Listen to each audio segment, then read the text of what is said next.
अस्सलाम वालेकुम। आज हमारा लेक्चर नंबर 7 है और हम कर रहे हैं आज का टॉपिक कैश बुक। ठीक है, कैश बुक स्टार्ट करने से पहले मैं आपको ये बता दूं कैश बुक के बारे में। कैश बुक होता क्या है?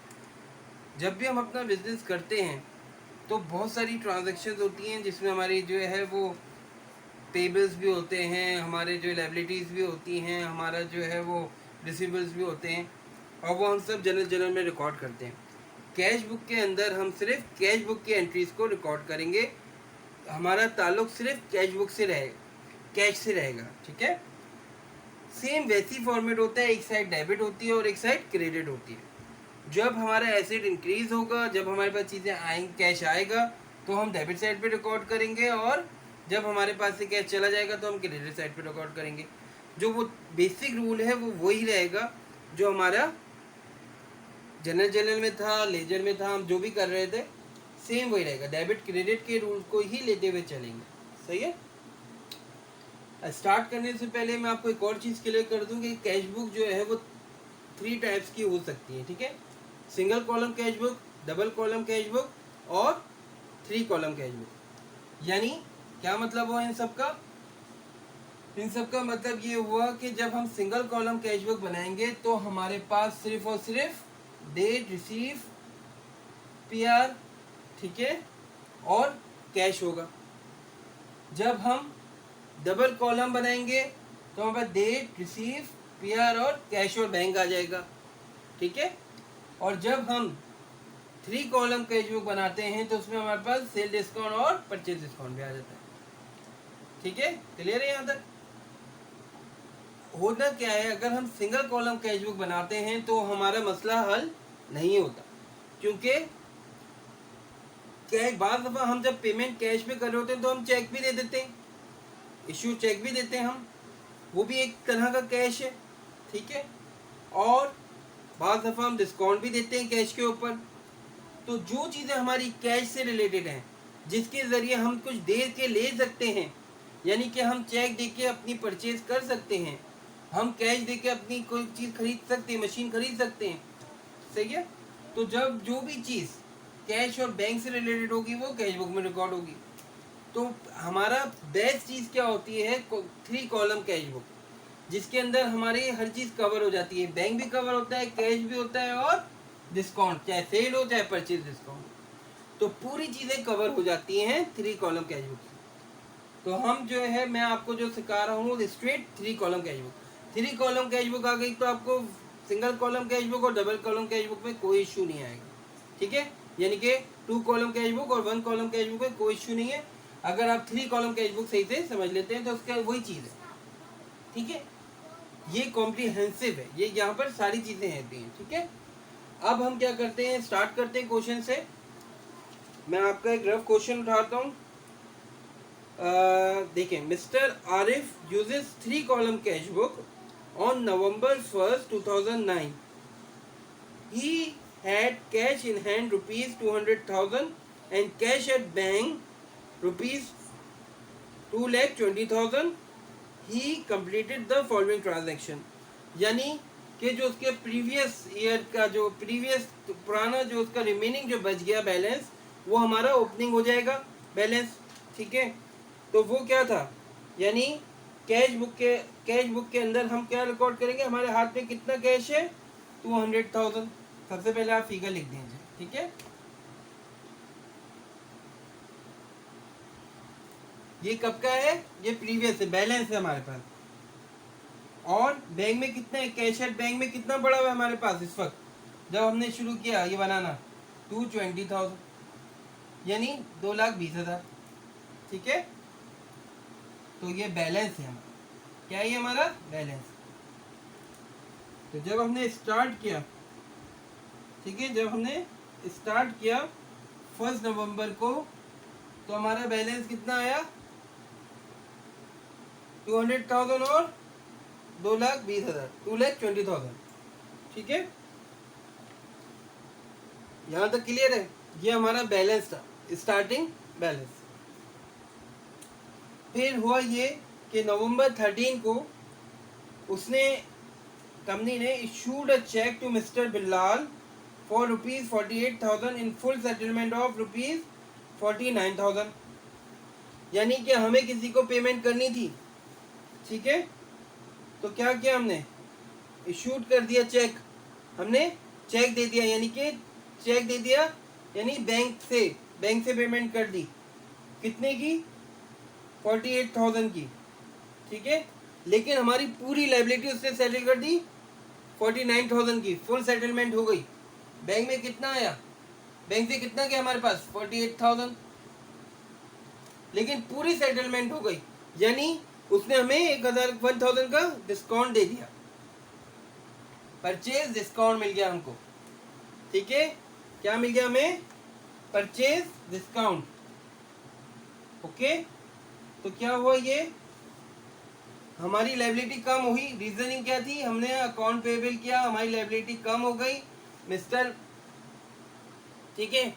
हमने जो है अपनी लाइबिलिटी कम कर दी अकाउंट पेबल, किससे, किसको दी हमने, मिस्टर बिल्लाल को, ठीक है। हमने बिल्लाल को दे दी, बिल्लाल को क्या दे दिया हमने, 48,000, लेकिन उसने हमारी कितनी लाइबिलिटी सेटल कर दी, 49,000। तो 1,000 क्या हो गया हमारा, परचेज डिस्काउंट। क्लियर है। आगे देखें क्या हुआ, कौन सी तारीख थी, 13 की, 13 नवंबर को हुआ ये।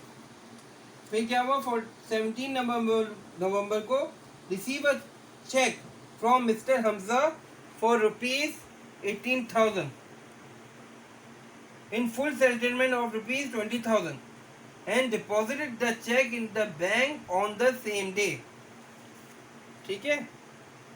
हमें चेक रिसीव्ड हुआ और हमने फौरन ही बैंक में पैसे जमा करा दिए, यानी कि हमने किसी से पैसे लेने थे 17 तारीख को, ठीक है। 17 नवंबर को हमने पैसे लेने थे, किससे लेने थे हमने पैसे, हमजा से, अकाउंट रिसीवेबल हमजा, ठीक है। हमजा से हमें पैसे लेने थे, सही है। कितने लेने थे हमजा से पैसे, हमने 20,000 लेने थे, लेकिन हमने लिए कितने, 18,000, ठीक है। और फौरन ही जाके बैंक में जमा करा दिए 18,000, रिसीव हो गया, receive a cheque, okay. Received हो रहा है मतलब हमें मिल रहे हैं, और हमने कितने पैसे इसका उसको डिस्काउंट दे दिया, 2,000, हमने उसको सेल डिस्काउंट दे दिया 2,000, 20,000 से सेटलमेंट हुई ना हमारी, तो 18,000 हमें मिल गए बैंक में। तो बाकी 2,000 का क्या हुआ, हमने कहा भाई अब हमें कुछ न लेना है न देना है, तो 2,000 हमने क्या किया, 2,000 क्या किया, हमने उसको सेल डिस्काउंट दे दिया। क्लियर हो गया यहाँ तक। अब नेक्स्ट एंट्री इसकी क्या बनी, sold merchandise on account for ₹20,000 to mister Sadiq. आप देखिए एग्जामिनर बाज़ दफ़ा कंफ्यूज करता है, सोल्ड मर्चेंडाइज हुआ यानी हमने कोई चीज़ सेल की, ठीक है, हमने सेल कर दिया on account for ₹20,000 to mister Sadiq, लेकिन हमने सेल तो कर दी लेकिन ऑन अकाउंट पे की, यानी कि क्रेडिट पे की। तो जब हमने क्रेडिट पे सेल की तो इसमें ना कैश की कोई लेन देन है ना कोई बैंक की लेन देन है, और हम क्या बना रहे हैं, हम बना रहे हैं कैश बुक। क्या बना रहे हैं हम, कैश बुक। तो कैश बुक में कभी भी क्रेडिट की एंट्रीज रिकॉर्ड नहीं होंगी, ठीक है। जो भी चीज़ होगी कैश या बैंक के ऊपर हम ट्रांजैक्शन करेंगे वो हम रिकॉर्ड करेंगे, क्योंकि हम कैश बुक रजिस्टर बना रहे हैं, ओके। तो ये वाली डॉजिंग एंट्री है, तो ये कभी भी हम रिकॉर्ड नहीं करते। उसके बाद कौन सी एंट्री कह रहा है एग्जामिनर हमसे, withdraw cash from bank for office use ₹20,000। अच्छा, विड्रॉ तो कर रहा है, पैसे निकाले उसने बैंक से ऑफिस यूज के लिए। जब आपने ऑफिस पर्सनल यूज के लिए नहीं निकाले, उसने ऑफिस के इस्तेमाल के लिए पैसे निकाले हैं, ऑफिस के इस्तेमाल के लिए पैसे निकाले हैं। तो 23 तारीख को 23 को क्या किया उसने, ड्राइंग की है, ड्राइंग तो की है लेकिन ऑफिस यूज के लिए की है। तो उसने बैंक से कितने पैसे निकाल लिए ऑफिस यूज के लिए, 20,000। जब ऑफिस यूज के लिए उसने बैंक से पैसे निकाल लिए 20,000, क्यों निकाले थे, कहाँ गए ये पैसे, ऑफिस यूज के लिए, यानी कि कैश, कैश आ गया हमारे हाथ में, हमारे हाथ में कैश आ गया, हमने बैंक से जाके निकाल लिए ऑफिस यूज के लिए, तो यहाँ पर आ गई हमारे पास कैश बढ़ गया, किससे, 20,000 से। ये हो गई कॉन्ट्रा एंट्री, इसको कहते हैं कॉन्ट्रा एंट्री। क्या कहते हैं, कॉन्ट्रा एंट्री हो गई है, ठीक है। यानी कि जो है वो ड्राइंग हुई ऑफिस यूज के लिए, जब ऑफिस यूज के लिए आपने पैसे निकाले 20,000 रुपीज, तो आपने क्या किया, कैश में ट्रांसफर कर दिया, कैश आ गया आपके हाथ में, क्योंकि आपने ऑफिस यूज के लिए ड्राइंग की, पर्सनल यूज के लिए नहीं कर दी। अगर पर्सनल यूज के लिए करते तो सीधा सीधा आप यहाँ पर ड्राइंग कर लेते और पर्सनल यूज का होता, तो यहाँ पर कैश में डेबिट साइड पे कुछ नहीं आता। अभी क्या हो गया, डेबिट साइड पे आ गया। यहाँ तक क्लियर हो गई बात। लास्ट एंट्री हम कर रहे हैं इस क्वेश्चन की, पेड सैलरीज बाय चेक ₹5,000, यानी कि सैलरी हमने पे कर दी, स्टाफ को सैलरी पे की, कौन सी तारीखों की, 30,000 को। जाहिर सी बात है, स्टाफ को सैलरी दी, या तो चेक दिया होगा या कैश दिया होगा। एग्जामिनर ने बोला हमें चेक दिया है, चेक दिया मीन्स बैंक से दिया, तो क्या हो गया, 5,000 से बैंक कम हो गया, ठीक है। तो क्या आ गया आपका यहाँ पर, सैलरी। क्लियर हो गया, यहाँ तक बात क्लियर हो गई, समझ में आ गई। आपको बार दफा एग्जामिनर ऐसी एंट्री देता है जिसका कोई कैश बुक से लेना देना नहीं है, और बार दफा आप कोई ऑफिस यूज के लिए जब भी ड्राइंग आएगी, ऑफिस यूज जब भी आएगा, याद रखना इसकी दोनों तरफ डबल एंट्री बनेगी, दोनों तरफ बनेगी, यानी कि बैंक से पैसा जा रहा है तो कैश में रिकॉर्ड करेंगे हम डेबिट साइड पे, ठीक है। ये बहुत इंपॉर्टेंट पॉइंट है, आप कभी भूलिएगा नहीं। अब हम इसका देखते हैं क्या हो। हमेशा वही रूल है, जब आपकी बड़ी साइट जो होगी उसका ही आप अमाउंट लोगे। सेल डिस्काउंट कितना था, 2,000। बैंक में कितने पैसे अभी आपके पास हैं, 22,000 और 18,000, ठीक है। तो कितने हो गए, 2,38,000, ठीक है। और कैश में कितने हैं, 2,20,000, ओके। जो बड़ी फिगर होगी वो यहाँ पर मेंशन होगी, क्रेडिट साइड पे भी वही हो जाएगी, 1,000 कैश है हमारे पास। कुछ हमने कैश से किया, डील की है, नहीं की, सारी डील हमारी किससे हुई हैं, बैंक के जरिए, ठीक है। 2,20,000 लिखेंगे,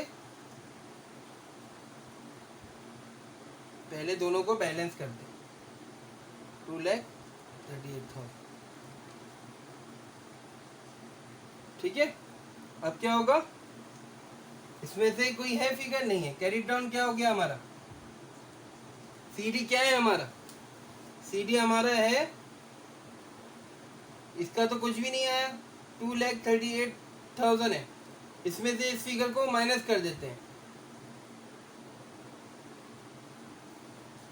इसको माइनस किया तो हमारे पास क्या फिगर आई, 1,65,000,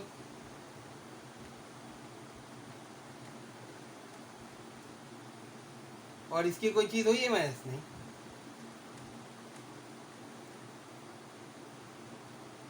ठीक है। क्लियर है यहाँ तक, कोई इश्यू है, कोई भी प्रॉब्लम हो, कोई भी आप लोगों को इश्यू हो तो प्लीज क्या करेंगे आप लोग, कमेंट बॉक्स में मुझे ज़रूर बताएंगे, ठीक है।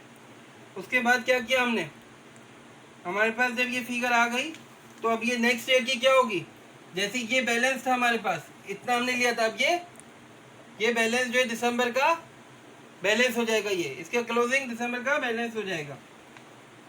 तो क्या करेंगे, बैलेंस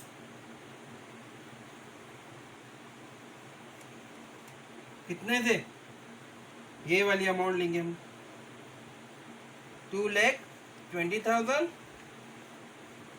और 238 सॉरी 1,65,000।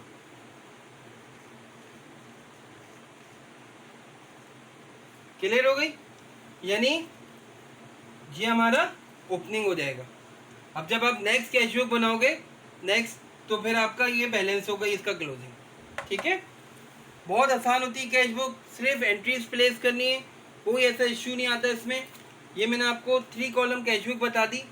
अब जब आपको 2 कॉलम या 1 कॉलम, पहली बात तो बहुत हार्डली होता है कि वो आ जाए, लेकिन अगर आ जाती है तो 2 कॉलम में क्या होगा, कैश और बैंक होगा, सेल डिस्काउंट की कोई भी चीज़ नहीं होगी। और 1 कॉलम में आपके पास सिर्फ कैश का होगा, बैंक भी नहीं होगा। तो एग्जामिनर ज़्यादातर आपसे 3 कॉलम कैश बुक पूछेगा जिसमें बैंक की भी ट्रांजैक्शन होगी और जिसके अंदर आपको कोई ना कोई एंट्री के अंदर डिस्काउंट भी दिया जाएगा। आई होप कि आप लोगों को ये क्लियर हो गया होगा। इन केस अगर आप लोगों को कोई भी डाउट है, कोई भी एंट्री आपको समझ में नहीं आ रही, कोई भी चीज़ आप पूछना चाह रहे हैं, तो कमेंट बॉक्स में काइंडली मुझे बताएं, इंशाल्लाह ताला मैं आपको वो डाउट आपका क्लियर कर दूंगा। मेरे चैनल को सब्सक्राइब करें, लाइक करें और ज़्यादा शेयर करें ताकि सबको फ़ायदा हो। अपना ख्याल रखें, इंशाल्लाह नेक्स्ट लेक्चर में मुलाकात होती है। अल्लाह हाफ़िज़।